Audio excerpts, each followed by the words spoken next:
দেখুন, আবার বলবো, ছবিটা আমাদের ভালো লাগেনি। এই 10 দিন আগেও যিনি এ রাজ্যের মুখ্যমন্ত্রী ছিলেন, সেই সদ্য প্রাক্তন নেত্রীকে প্রকাশ্যে দিনের আলোতে সামনে থেকে চোর চোর স্লোগান শুনতে হচ্ছে।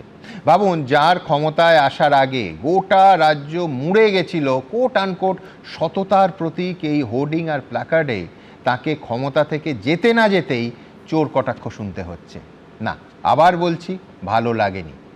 কিন্তু একবার ভাবুন তো, রাজ্যের প্রাক্তন বিরোধী দলনেতা, পদাধিকারে যিনি ক্যাবিনেট মন্ত্রীর সমতুল্য, তাকে গত 5 বছর ধরে দিনের পর দিন রাজ্যের বহু জায়গায় যখন পরিকল্পনা করে তৃণমূল কর্মীরা তার যাত্রাপথে রাস্তায় জড়ো হয়ে চোর চোর স্লোগান দিয়েছে, একদিনের জন্য তৃণমূল নেত্রী বা তৃণমূলের শীর্ষ নেতৃত্ব বা কোনো মুখপাত্র একটা বাক্যে ঘটনার নিন্দা করেছেন? করেননি। এমনকি তার বর্ষিয়ান বাবা প্রাক্তন কেন্দ্রীয় প্রতিমন্ত্রী শিশির অধিকারীর নাম তুলে অশ্রাব্য গালিগালাজ করা হয়েছে দিনের পর দিন। একবারও কেউ প্রতিবাদ করেননি, বরং বলেছেন মারাত্মক কথা। সেদিনও বলেছিলাম, ক্ষমতায় না থাকলে সবাইকে বুঝতে হবে স্বতঃস্ফূর্ত জনরোষ।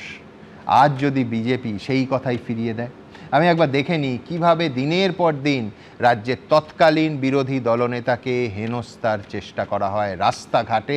আমি আবার বলছি, আমি এডিট করতে হয়েছে, তার কারণ এই জিনিস দেখানো যায় না, এতটাই নোংরা কুরুচিকর এই আক্রমণ, এবং সব ক্ষেত্রেই।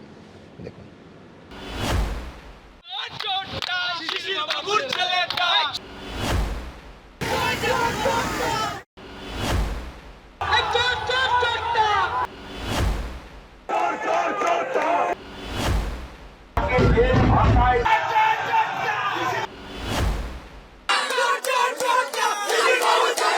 আমি আবার বলছি, এডিট করতে হয়েছে প্রতি মুহূর্তে, যে এতটাই কদর্য।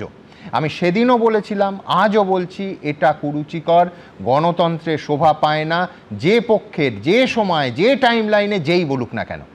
আমার পরের বক্তা ফিরদৌস শামীম, হাইকোর্ট এবং সুপ্রিম কোর্টের আইনজীবী। হাইকোর্টের ঘটনা নিয়ে ফিরদৌস কি মনে করে?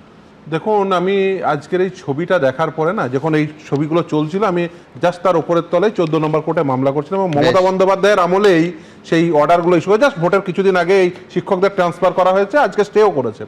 যাই বিষয়টা সেটা নয়, এই ছবিগুলো দেখার পর না আমার কিছু ছবি কিছুদিন আগের, মানে এই জাস্ট 1-1.5 বছর আগের, এই যখন দুর্নীতির মামলাগুলো করছি, আমি নিজে এক্সপিরিয়েন্স করেছি। তো আদালতের বাইরে বসে পড়েছেন, বিচারালয়ে তালা মেরেছেন, চেম্বারের সামনে, আমার চেম্বারের নিচে কি অসভ্যতা আমি করেছেন, এই কালচার কোর্টপাড়ায় এনেছে কে?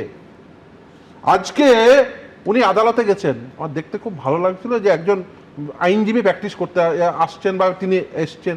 কিন্তু এক সময়ে একটা বক্তব্য, আমি জাস্ট বক্তব্যটা শোনাচ্ছি, কেন আজকে টাকার বিনিময়ে কোর্টে বিচার হবে? বক্তাকে মমতা বন্দ্যোপাধ্যায় বিধানসভার 75 বছর পূর্তি উদযাপনে, সেটা নিয়ে আদালতে কন্টেম্প্ট হয়েছিল, আদালত তাকে সাবধানবাণী শুনিয়েছিল।